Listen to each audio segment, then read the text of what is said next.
Tapos itinayo niya ang akad, na ang ibig sabihin, lalagyan. Pitsil sa Bisaya. Ang etymology, sabi nila, hindi daw kaya nilang i-arok basta ang nakita nila jar or bisel ang ibig sabihin ng akad.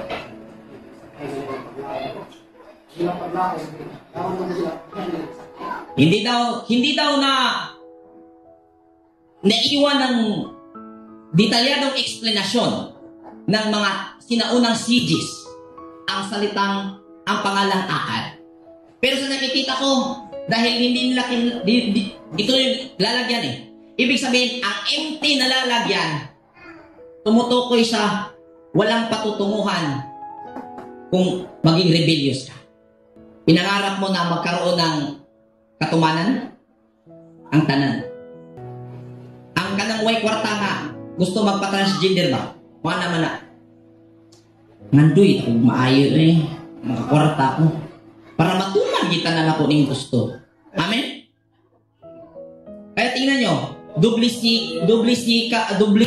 sipag ang ginagawa kadalasan ng mga taong hindi na-identify nila ang kanilang sarili para matuman ang ilang pangandoy na mahimo.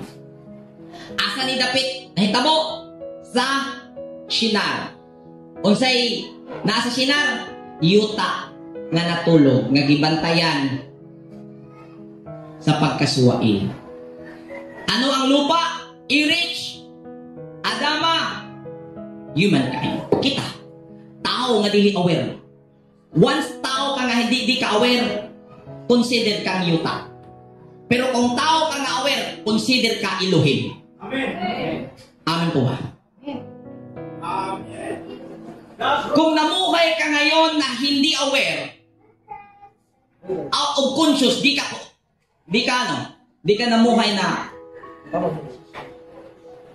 may conscious. Considered kang lupa. Buhay na patay. At ang magbabantay sa'yo habang ikaw ay tulog, tulog yung iyong awareness, si Nimrod. Ang suwain. Ang magbabantay sa'yo, ang hari mo. Kung saan ang hari na yun ay ang pagka-rebellious.